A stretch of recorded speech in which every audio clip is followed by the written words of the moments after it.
are you afraid of? Or Spiders. what are your phobias? Is it spiders? Yes. Snakes? Or maybe you have a fear of flying? Or maybe you have a uncommon fear that is specifically tailored to you. Either way, the Anxiety and Depression Association of America states that nearly 29 million Americans have some sort of unknown fear that they may not even know about. Both common and uncommon phobias affect a major portion of the population, and this is due to maybe mental blockades that a person may have, and it can also be because of fear, no pun intended, of the irrepressible. It requires a great understanding in order to overcome and also to understand our phobias, and in turn, they create more peaceful resolutions to the fears of day-to-day living.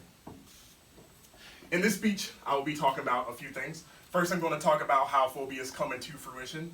Then I'm going to talk about different aspects of phobias. And finally, I'm going to talk about how to resolve and overcome lasting phobias. But first, I'd like to talk about the creation of phobias. Phobias are created through a cycle of anxiety of some sort.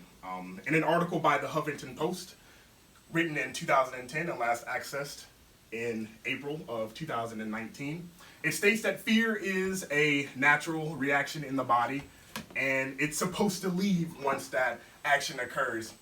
Unfortunately, there are times where the fear remains and this system fails, and we are left with these psychological blockades that in turn we call phobia.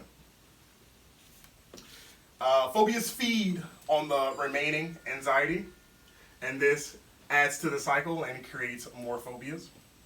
This creates an unwanted psychological response to a now known stimuli, and a more conditioned stimuli, if you will. Moving on from phobia creation, I'd like to talk about the different aspects of phobias. Fear can be genetically influenced, so it can come from either your mother or father, and this will allow you to have a more tailored phobia to you, as I have stated before. Many phobias are also shared amongst the masses, and according to fearof.net, there are three major types of phobias. So the first being agoraphobia, which is the fear of enclosed spaces, and this can either be mental or physical, and it just requires that entrapment of the person in order to be classified as agoraphobia. Next we have arachnophobia, which is more common, or at least I think so, which is the fear of spiders. And now, lastly, we have acrophobia, which is the fear of, or should I say, an irrational fear of heights. And I myself can attest to this, as I am afraid of roller coasters. And I have been using tactics that I'm going to talk about later on in this speech in order to subside my phobias. Also, we can kind of see those societal influences that we may have, or phobias may have, when fears are created. Rounding off my topics of phobia creation and categorization, I'd like to talk about how you can overcome phobias. Phobias can be treated with simple antidepressants and anti-anxiety medication.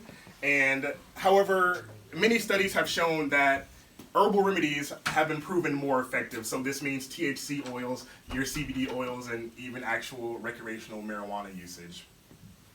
Also, overcoming phobias can be done through reintroduction to that stimulus. So kind of what I did was I made sure that I kept riding those roller coasters in order to overcome the phobia. So when you reintroduce that stimuli, you create a new psychological response that will ultimately dispute that unwanted stimulus. Again, I believe that overcoming one's phobias will lead to better resolutions throughout our day-to-day fears, and this is done through understanding how phobias are created, and also different aspects of phobias, and finally, how you can resolve lasting ones. Constant fear is no way to live life, and also anxiety must not take precedence in life.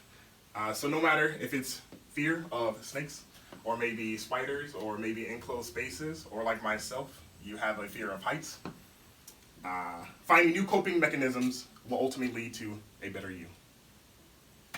Booyah! wait.